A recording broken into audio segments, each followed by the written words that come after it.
How to be interesting. You would like to be interesting? I'll tell you the secret of it. There is something about you that all the world wants to know, something that will attract the interest of everyone. It is yourself. When God made you, He made something different from every other creature. That is what personality means. It is distinctiveness. No character that you can put on is half so attractive as your real self. This is hard for us to believe because self is very sensitive. We instinctively conceal it as a guilty thing. We are as ashamed of it as of our skin. Most of our culture results in thoroughly disguising ourselves. If one were to reveal frankly his genuine soul in high society, he might be arrested for indecent exposure. The wicked conceal their vices. The good conceal their virtues as carefully. We love masks, veils, clothes, disguises. Life is a masked ball. Who knows his neighbour, or even his wife? So, to be interesting, to exert influence, to draw praise, we put on the traits of others. We play we are this or that person as assiduously as children play papa and mama and soldier. And in the world of mimes, one who has mastered the art of self-expression is fascinating as he is different.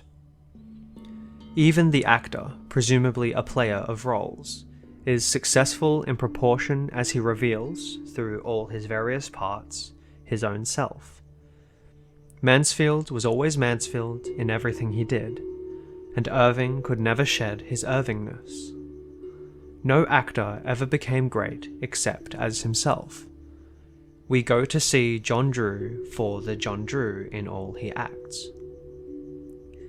Playing a part is a trick, though it may be very clever and amusing. Revealing oneself is an art. All there is good in a book is what autobiography seeps through. Giotto's carvings on the bell tower in Florence are immortal because they are individual, and individuality and inspiration are akin. And that something in all Wagner's music is Wagner. Nothing is so great, wonderful, original, compelling as personality. How then can I express myself fully? By concentrating on the thing done, by forgetting yourself. In art, and in the difficult art of life most of all, it is true that he that loseth his life shall find it. You will notice that the orator never strikes fire and kindles you with a divine spark until he has lost himself in his theme. Similarly, a painting, a statue, a piece of music, a bit of writing, begins to glow the moment the maker's eye has lost sight of self. We see him when he no longer sees himself. When he is conscious of himself, he is affected and repels us. The virtuoso, the master, differs from the amateur in that he has got rid of himself. Very young children are interesting because they have no self-consciousness, and finished masters for the same reason. The beauty of the beginning of life and the end of art are the same. This is the peculiar psychology of unselfishness. We begin to see why it is so divine. It is because only when we attain unselfishness, we become purely human, the naked soul appears, and the soul of all things is of supernal beauty.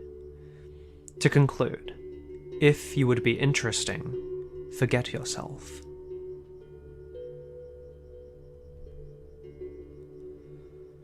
The Town Forest.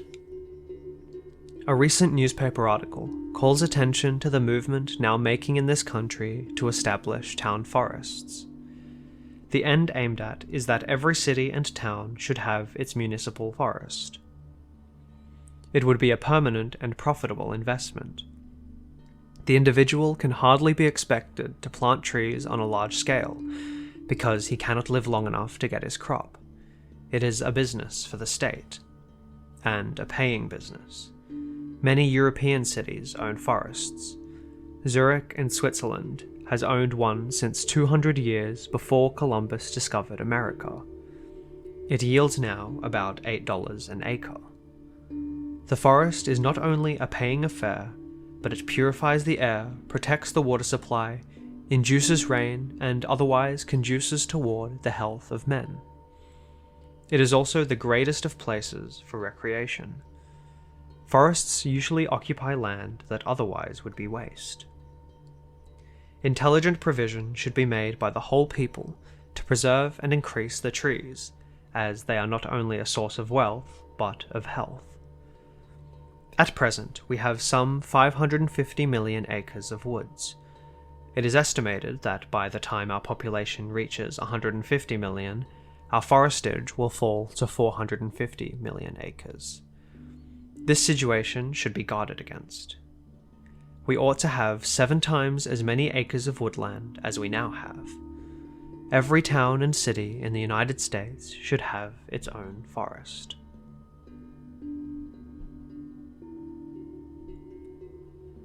Laughter. The true philosophy of laughter has never been written. All learned books on the subject I have read are merely discussions of the comic. But laughter has further reaches than that. We not only laugh at jokes and capers, but our best laughing is from the sheer joy of life. Little children laugh at nothing, just as young lambs and puppies frisk. It is because they tingle with life currents. They are surcharged with electric animality. And in us grown people, there is the same kind of glee expression, a deep laughter of the spirit, that often never gets so far as a smile on the lips. Laughter is the sign of life power.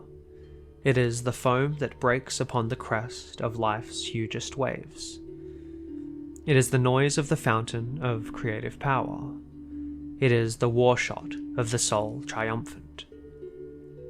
This inward jocularity and lightness always comes when we see a great truth, when we touch the heart of nature, when we glimpse God, or when we are made aware of our own ability. Beware of any so-called truth that does not sparkle in the sun. Beware of any man who has no treasures of concealed mirth.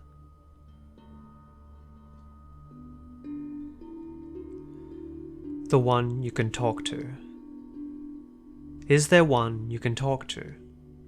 If so, you are fortunate. For one of the most important discoveries a man or woman makes on the little trip from the cradle to the grave is the intelligent, likable, appreciative, stimulative companion in talk. It is well to study and think.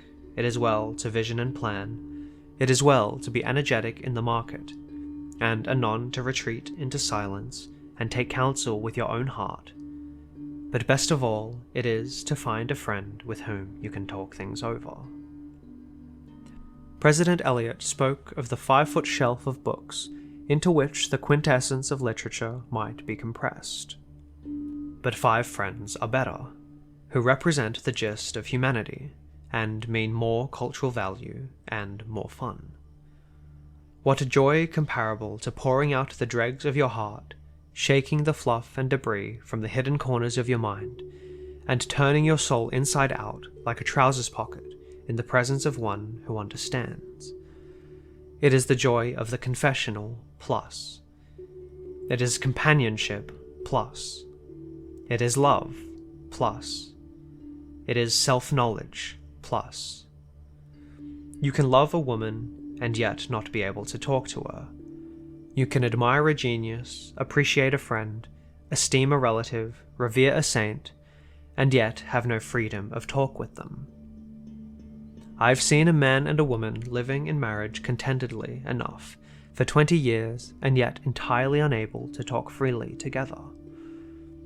Well for you, if you have one or two with whom you can experience the gift of communion. To talk satisfyingly, you must find that one who can measure with his comprehension and sympathy all your moods, vagaries, doubts, convictions, antipathies, enthusiasms, heats and frigidities, sins and sanctities. He may not flatter you, approve of all you say, nor agree with your entire list of opinions, but he is interested in them. He does not argue, nor fence and thrust with you. He takes you as he takes nature, the trees, the flowers, and storms, as he finds you. He attends more to what you are than to what you ought to be. He has no convictions to which he wants to win you. He seeks your aid in no selfish plans of his. He does not judge you, condemn, nor praise you. He just listens and talks back.